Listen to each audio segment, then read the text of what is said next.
We have our champion from the 888 Poker live in London at charity event, Beth Cape. Now, Beth, you've been sort of the star of the show here, I feel like, this stop. We watched you last night in the cash game, and it was such a roller coaster. I actually really wanted to talk to you about that experience. Anyways, it was very impressive. I felt like you really kept yourself together. But this event was all about fun. But I talked to Chris Mormon earlier, and he said for a poker player, even when it's all about fun, you always really want to win. So was that your experience? Yeah, I think it was actually a lot of the players here either hadn't played very much or had only kind of played home games and stuff like that, kind of fun games. So having that element and not having kind of someone with like their hood up and like headphones on and all serious, like 4-betting, 3-betting you all the time, it was actually really fun because it went back to the basics of poker. It's what it's supposed to be.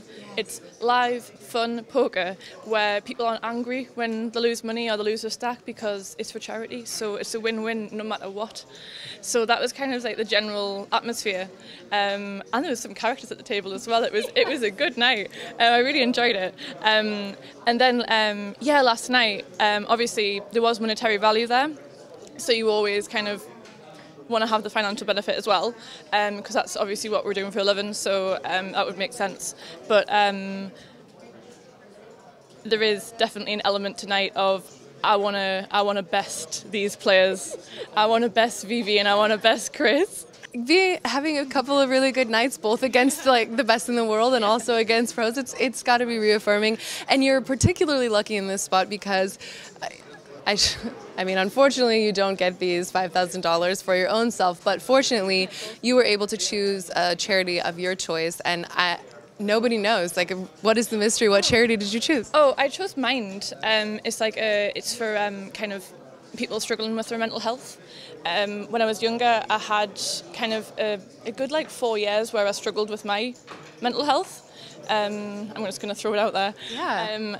And I found it really hard, and I was going through like a lot of exams, and I know it affects a lot of people, and I guess people don't really talk about it too much, but if those people can, like, who need help, maybe get more help from this, then that makes me feel a lot better, because even if when I was like feeling bad when I was younger, if I knew that a poker player had given away some winnings or did a charity event or a casino did a charity event and they actually cared, then that kind of would perk me up a bit and maybe make me smile.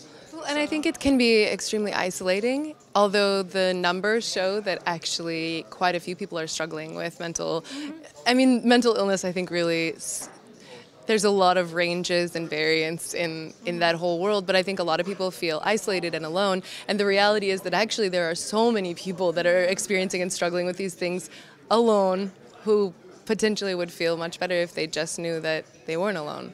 Yeah, totally. And I mean, like, even if it's like an activity or whatever that this goes towards, that kind of makes me smile thinking about that. And I guess in poker you don't often get a chance to do something like this. And it was totally a win-win for everyone. Everyone was so happy doing it because no matter what, it was going to go towards a good cause. And it was literally just down to, I want to outplay these people and I want to win for me and my charity. So it was actually probably like the better poker was maybe played because people were less thinking about the money and less tight, and they want to just play their best, and maybe they would take spots that they wouldn't normally if it was a cash game last night. Oh yeah, and about that cash game last night, it was a bit roller coastery. At one point, I came back from the break and I kind of thought to myself, geez, I should really consider sitting out, because like I made the mistake of going to the toilet, like in the break, and checking my phone and looking at all these messages saying you played this hand really badly and all that kind of thing. Because of course you're going to get internet trolls. Yeah. You're going to get people who are, commenting, because I'm putting out the stream there and I'm being on TV to get criticised in a way. Right. Like, I want the criticism, constructive, mostly, please.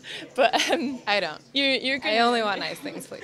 But I guess you're gonna get both sides, and you can't expect anything less when you're going on a live stream.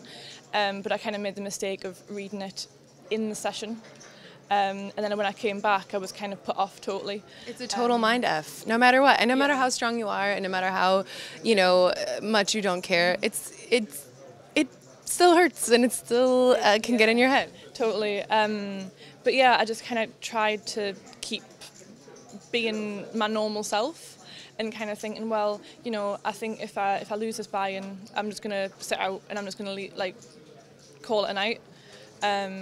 But then things kind of started to get better.